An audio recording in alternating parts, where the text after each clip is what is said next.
جدوں کوئی یار اپنے یار نو اگر محبت ہوئے تے سجیا سنوریا خوبصورت ویکھے تے وہ پتہ کی کردا ہے او دی نظر لاندا ہے صدقہ اتارتا ہے اس کا اے لفظ استعمال ہے بلا تشبیہ بلا تمثیل جدوں حضور سج گئے سجے ہوئے تو پہلے تھے عروج اور بڑھ گیا حسن کا اب فرشتوں نے حضور کی نظر بھی اتاری ہے امام نے دسیا اونچی سبحان اللہ کرو میں سنا دیں امام فرماتے ہیں اتار کر ان کے رخ کا صدقہ نور کا بٹ رہا ہے واڑا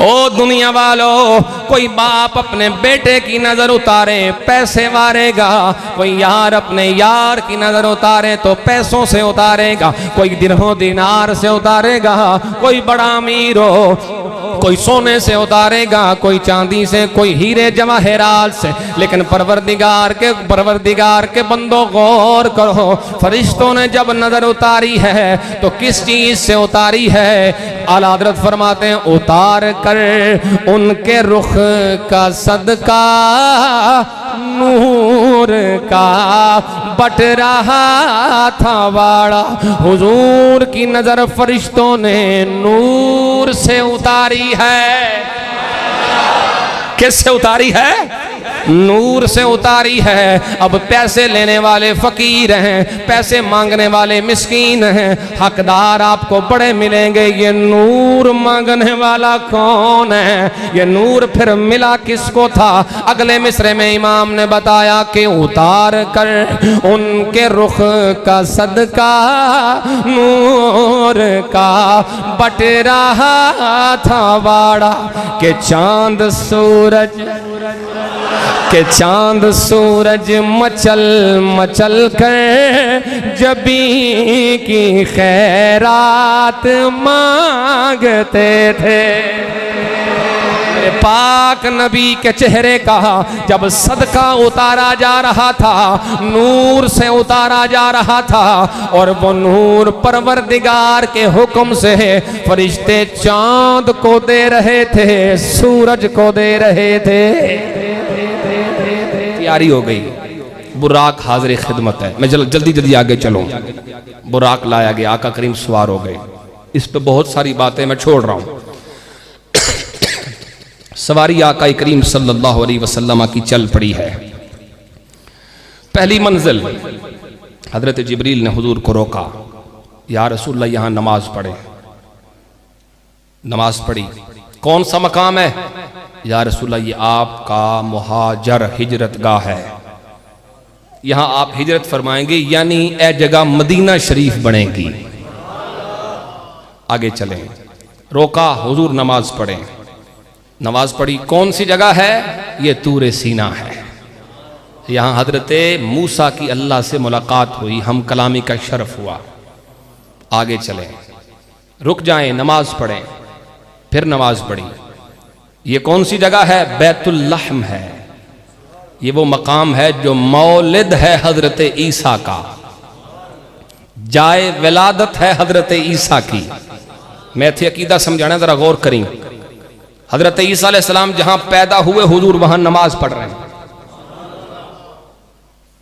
بندہ مسلمان بھی ہوئے تھے انہوں تکلیف کی ہے کوئی بندہ حضور دی ولادت گاہ وہ جگہ نو وہ مکان نو تلاش کر کے اگر کسی نو مل جائے تو اگر اتھے کھلو کے بندہ پڑھ لے ہم مصطفیٰ جان رحمت پہ لاکھوں تو کی مسئلہ کسی نے نہیں جی نہیں دیکھو یہاں کچھ نہیں ہے میں کہتا ہوں یہ گل سانو نہ دس سانو حضور دس کے گئے سانو پتہ ہے کہ نہیں ہمیں درود و سلام پڑھنے سے روکنے والوں حضور کو تو دیکھو آقا تو نماز پڑھ کے گئے ہیں یہ بتا کے گئے ہیں میرے غلاموں پریشان نہیں ہونا کسی دی گلچ نہیں ہونا جتھے نبی ولی گزر جان اتھے اللہ دی رحمت ہوندی ہے کل سمجھ آگی کہ نہیں آگے چلو 3 حدیثیں یہاں پیش کروں گا اور تینوں صحیح مسلم سے حضرت سیدنا انس ابن مالک پہلی حدیث کے راوی ہیں اور یہ ترتیب کے اعتبار سے 2375 نمبر حدیث ہے، مشہور حدیث پاک. حضور فرماتے ہیں مررت علی موسیٰ وہو قائم یصلی فی قبرہ، میں حضرت موسیٰ کی قبر کے قریب سے گزرا، وہ کھڑے تھے اور نماز پڑھ رہے تھے. دوسری حدیث میں جلدی جلدی پڑھ دوں پھر دوبارہ واپس آؤں گا. دوسری حدیث نبی پاک علیہ السلام فرماتے، مسلم شریف کی 172 نمبر حدیث، فرمایا رأیتنی فی جماعت من الانبیاء فاذا موسیٰ قائم یصلی، فرمایا میں نے اپنے آپ کو نبیوں کی جماعت میں دیکھا. کیا دیکھتا ہوں؟ وہاں بھی حضرت موسیٰ کھڑے تھے اور نماز پڑھ رہے تھے. تیسری حدیث صحیح مسلم کی 164 نمبر حدیث، فرمایا ثم انطلقنا حتی انتہینا الی السماء السادسہ، پھر ہم چل پڑے حتیٰ کہ چھٹے آسمان پر پہنچے. فرمایا وہاں جا کے دیکھا فاتیت علی موسیٰ فسلمت علیہ، وہاں بھی حضرت موسیٰ تھے، میں نے ان کو سلام بھی کیا تھا. اب یہ 3 حدیثیں اور تینوں صحیح حدیثیں مسلم شریف کے اندر ہیں. اب ذرا غور کرنا اس بات پر، حضرت موسیٰ گزرتے ہوئے قبر میں بھی ہیں، مسجد اقصیٰ میں نبیوں کی جماعت میں بھی ہیں، اور چھٹے آسمان پر بھی ہیں. آقا کریم صلی اللہ علیہ وسلم براق پر ہیں، اور سپیڈ یہ ہے کہ جہاں اس براق کی نگاہ کا نقطہ انتہا ہے وہاں اس کا قدم ہے. اس تیزی کے ساتھ وہ، ویسے انی تیزی نہ سفر ہندہ نہیں، سائنس بھی آج کل ایک گل کر دی ہے، روشنی تو تیز ہے، سپیڈ ہے. تے حضور تو بیٹھے ہی براق تے سن، تے براق دا معنی نہیں ہوندہ ہے بجلیاں، ٹھیک ہے، تے اے بجلی تے کو بہ کے انی تیز سفر کرے تے بچ نہیں سکتا. ٹھیک ہے، میں کہ اے میری تے تیری گل ہے، اے اس جسم دی گل ہے جڑا نرا بشر ہے، او نہیں بچ سکتا. تے جے کسی نو یقین آوے یقین نہ آوے اس گل وچ کہ ساڈے ورگے حضور ہیں کہ نہیں، تے میں آنا ہے 3 نتی ہے، اے تار دا نہ ہے نا، انہوں بندہ ہاتھ لائے کھاں کی خیال ہے؟ مسئلہ بھی مک جائے گا تے مسئلہ بنان آڑا بھی کم ختم ہو جائے گا نا، نہ مسئلہ رہے گا نہ بنانے والا رہے گا. بھائی خدا کا بندہ عقل کر، اگر تیرے جیسے تھے تو کیسے گئے؟ تو نہیں جا سکتا، اتنی تیز سفر نہیں کر سکتا. آقا کریم صلی اللہ علیہ وسلم نے اتنی تیزی سے گزرے. اچھا یہاں کمال کی بات جو بتانی ہے آپ، جس کے لیے یہ حدیثیں سنائی ہیں، حضرت موسیٰ قبر میں بھی، نبیوں کی جماعت میں بھی، اور چھٹے آسمان پر بھی.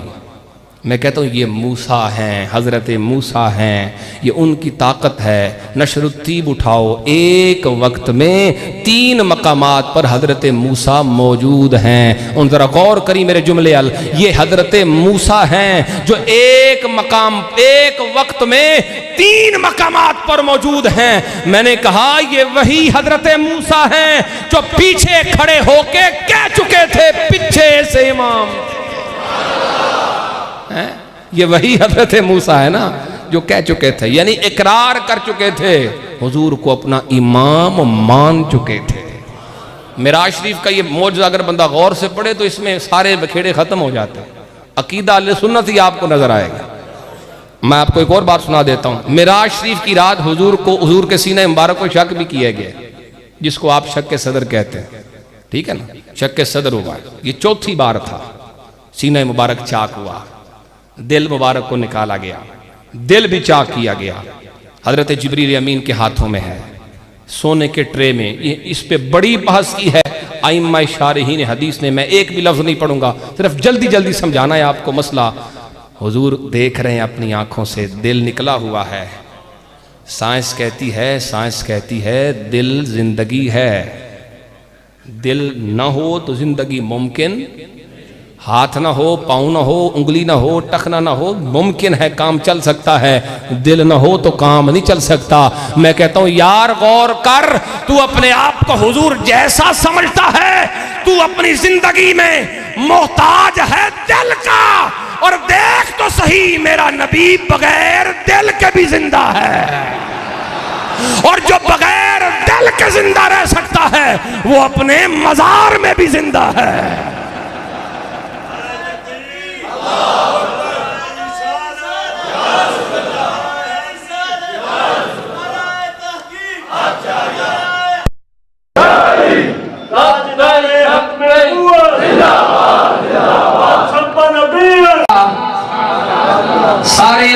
کرام موجود ہیں، مسجد اقصی کا مقرر امام موجود نہیں.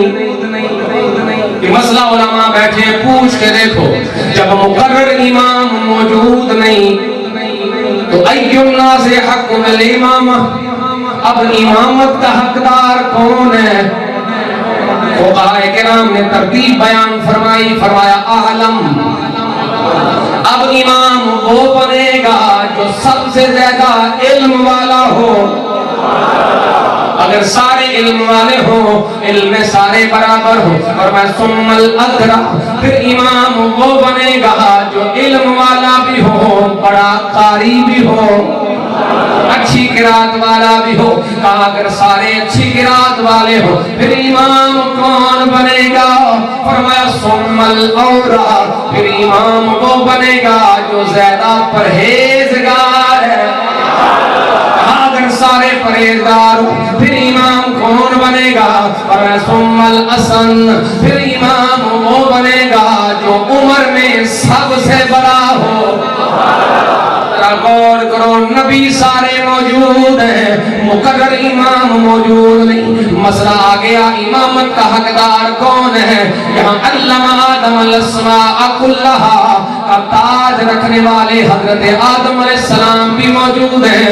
سارے نبی علم والے ہیں، لیکن جب حضور کو حضرت جبریل نے بازو سے پکڑ کے مصلی امامت پہ کھڑا کر دیا، نتیجہ یہ نکلا نبی سارے علم والے ہیں پر عالم میرا نبی ہے، عالم میرا نبی ہے. پھر بات آئی جناب دوسرا مرحلہ ثم الادرا، جو سب سے بڑا قاری ہو وہ امامت کا حقدار ہے. حضرت داؤد جیسا قاری بھی موجود ہے. سارے نبی خوبصورت آوازوں والے، جبریل نے حضور کو آگے کیا ہے. حضرت نوح علیہ السلام جیسا طویل العمر نبی بھی موجود ہے، حضور کو آگے کیا گیا.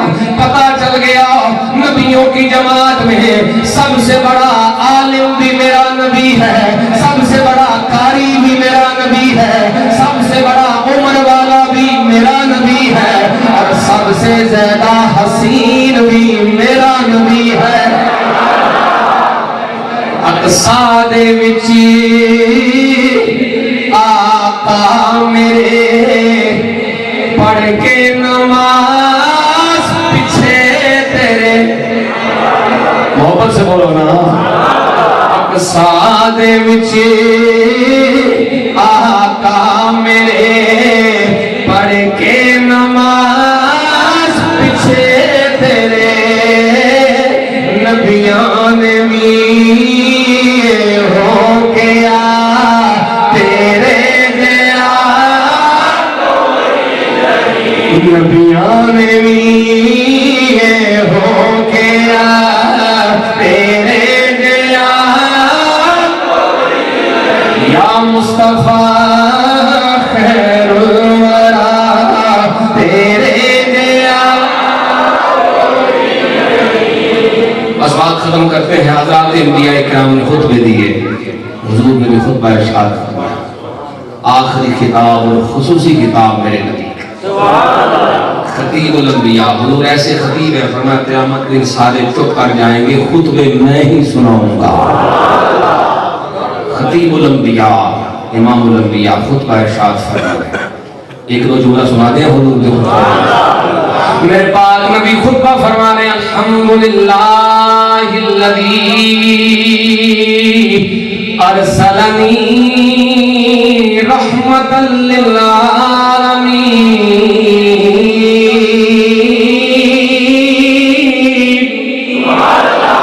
وکافۃ للناس بشیرا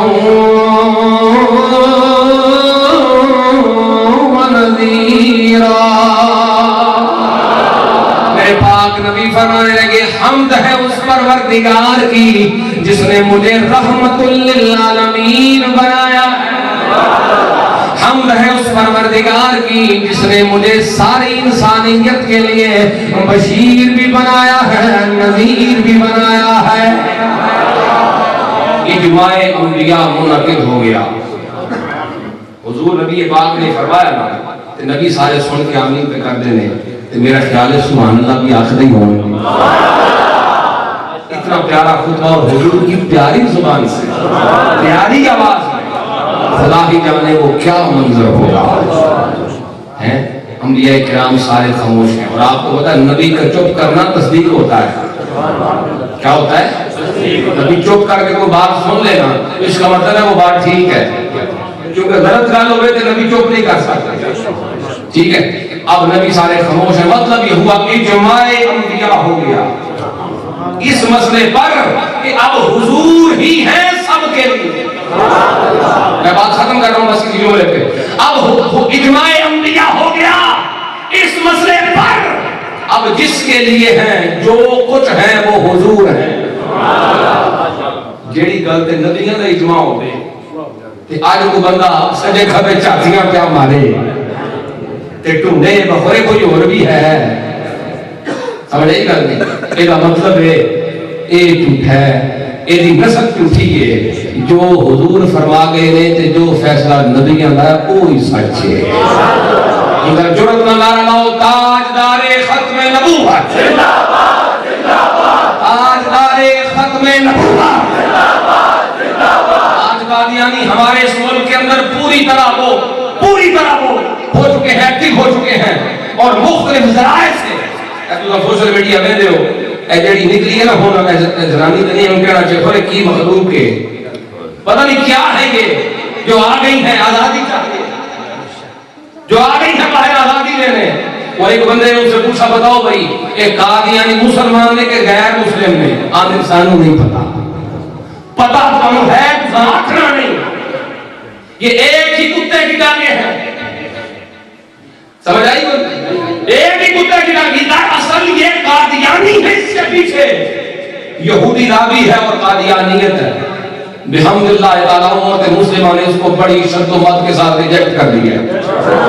وہ ہماری عورتیں نہیں, وہ اس معاشرے کی مسلمان گھر کی عورت نہیں جو میدان میں آئے اور کہے مجھے آزاد کرو. ہمارے مسلمان گھروں کی عورت کو بے شک گنہگار ہو, بے شک بے نماز ہو, وہ آج بھی یہی کہتی ہے میرے لیے نبی کریم کا فرمان سب کچھ ہے, سیدہ کی عزت سب کچھ ہے. مسلمانوں کی عورتیں تو یہ کہتی ہیں بھائیوں یہ کوئی اور مخلوق ہے, یہ ساٹے نہیں ہے. اور ہو سکتا ہے وہ بھی کوئی مسلمان رشیاں بھی ہوا ہوئی ہوں, ٹھیک ہے, لیکن موسٹلی وہ غیر مسلم نے, وہ قادیانی نے. کچھ باروں آ گئے, کچھ ایتھوں ہو گئے کہ حکومتاں اللہ انہوں ہدایت دے. ان ہو نہیں سکتا حکومت دی سرپرستی نہ ہوئے تو ان کا کم ہوتا ہے. کوئی حکومت کے خلاف بڑی گل کر سکتا ہے؟ اسی تاجدار ختم نبوت دے نعرے لائیے کہ ساڈے تے گولیاں کوئی سمجھ آئی. اللہ کی قسم میں ممبر پہ بیٹھوں میں لفظ نہیں بول سکتا. ایک خاتون نعرہ لگائی تھی اللہ بھی سن لے, دوسریاں دی آزادی, رسول بھی سن لے, آزادی, مسلمان بھی سن لے. میں کہ کیوں کی اسنا دیا ہوں تے کدے نال تسی اعلان بغاوت کی کر دی ہوں. دو انہیں دن نمرود جیسے مچھرا کو کروائے گے. تسی کس بات کس ایک کی مولی ہو تم اس رب سے ٹکر نہ لو. یہ پیغام ہے اس رب سے ٹکر, یہ رب سے ٹکر ہے. نبی پاک صلی اللہ علیہ وسلم کی واضح توہین ہوئی اس ملک کے اندر اور کسی کے سر پہ ان کی پروٹیکشن بھی, ان کی حفاظت بھی اور سب کچھ. ساڈے کئی بچوں بھی ہوندے نے ماشاءاللہ اللہ جذبہ ایمان دے اے تھوڑی جی سخت گل کری آندے نے ڈاڈیاں گلاں نہ کرو یار, عزت رسول تے بھی نہ بولیے. ایتھے نہیں بولنا تے کتھے کھڑنی ہے پھر زندگی. نہ بچ اخلاق کردار سب کچھ بڑی اچھی چیز ہے اور ہم ہمیشہ سافٹ بات کرتے ہیں, لیکن یہاں عزت رسول کا مسئلہ ہے. یہی کہیں گے نہ بچا بچا کے تو رکھ اسے, تیرا آئینہ ہے وہ آئینہ جو شکستہ ہو تو عزیز تر ہے نگاہ آئینہ ساز میں. بات سمجھ میں آگئی کہ نہیں؟ آج کی ہماری اس کانفرنس کا جو آخری سبق ہے وہ یہی ہے. اس ملک کے اندر ہم نبی پاک صلی اللہ علیہ وسلم کی عزت و ناموس پہ کوئی کمپرومائز نہیں کر سکتے. تاجدار ختم نبوت من سب نبیاں من سب نبیاں من سب نبیاں من سب نبیاں من سب نبیاں من سب نبیاں دوے ہاتھ چوک کے ذرا پیغام دیو، من سب نبیین، من سب نبیین، من سب نبیین۔ اب آپ عزیز وقار، آج کی خوبصورت محفل پاک ہماری اس مسجد کی انتظامیہ ٹیم اور خدام کی ٹیم نے اور آپ سب نے ذوق اور محبت کے ساتھ سجائی، اللہ پاک قبول فرمائے۔ میں آنے والے سب مہمانوں کا فرداً شکر گزار ہوں، خصوصاً قبلہ شاہ صاحب کا، جناب مدنی صاحب کا، اور حضرت علامہ آپ کا، ماشاءاللہ شاہ صاحب، کثیر تعداد میں علماء بیٹھے، میں سب کا خصوصی طور پہ مشکور ہوں اور شکر گزار ہوں۔ آپ تشریف لائے، آپ سب مہمانوں کا بھی میں شکریہ ادا کرتا ہوں، اللہ سب کو اجر جزیل عطا فرمائے۔ خصوصی طور پہ آج کی اس محفل میں اِصال ثواب ہم شاہ صاحب سے درخواست کریں گے، دعا میں انشاءاللہ ذکر بھی ہوگا۔ ہمارے انتہائی عزیز ڈاکٹر اختر صاحب یو کے سے، جو کہ حضرت قبلہ ہمارے قاری صاحب دامت برکاتہم العالیہ، ان کے بڑے درینہ عزیز ہیں، بڑے قریبی ہیں، بڑے محبتیں ان کے ساتھ رہیں، وہ وصال فرما گئے۔ ان کے اِصال ثواب کے لیے خصوصی درخواست ہے، آپ سب انشاءاللہ فاتحہ پڑھیں گے اور حضرت شاہ صاحب قبلہ ان کے لیے خصوصی دعائیں کریں گے کہ اللہ پاک ان کی قبر پہ اپنی خصوصی رحمتوں کا نزول فرمائے، اللہ تعالیٰ ان کے درجات بلند فرمائے۔ اور انشاءاللہ آپ کے لیے طعام شریف کا بھی انتظام ہے، احباب طعام شریف بھی ضرور تناول فرما کے جائیں۔ اور خصوصی طور پہ ہم شاہ صاحب کی خدمت میں دعا کے لیے عرض کریں گے، حضرت صاحب جن کی کوششوں اور محبتوں کے نتیجے میں آپ سب یہاں جمع ہیں، اور جن کی لازوال کہہ لو محنت اور مساعی جمیلہ آپ سب کے سامنے، ان کی ذوق شوق اور محبت کے نتیجے میں ہم سب حضور کی باتیں کر رہے ہیں، سن رہے ہیں۔ اللہ تعالیٰ ان کا ذل عاطفت ہمارے سروں پہ قائم و دائم فرمائے، اللہ کریم ان کی مساعی جمیلہ میں برکتیں عطا فرمائے، اور اللہ تعالیٰ ہمیں جلد از جلد ان کی زیارت سے مالا مال فرمائے۔ جتنے احباب حاضر ہوئے، میں بار دیگر سب کا شکر گزار ہوں۔ سب احباب میرے لیے معزز ہیں، نام لکھ کے دیے گئے، میں لیکن معذرت خواہ ہوں، سب کے نام نہیں لوں گا چونکہ ہمارا ٹائم تھوڑا اوپر ہو چکا ہے۔ آپ سب کا بہت شکریہ، اللہ آپ کو اجر عطا فرمائے۔ وآخر دعوانا الحمدللہ رب العالمین۔ ایک شعر سلام کا پڑھیں گے، انشاءاللہ فوراً دعا ہو جائے گی۔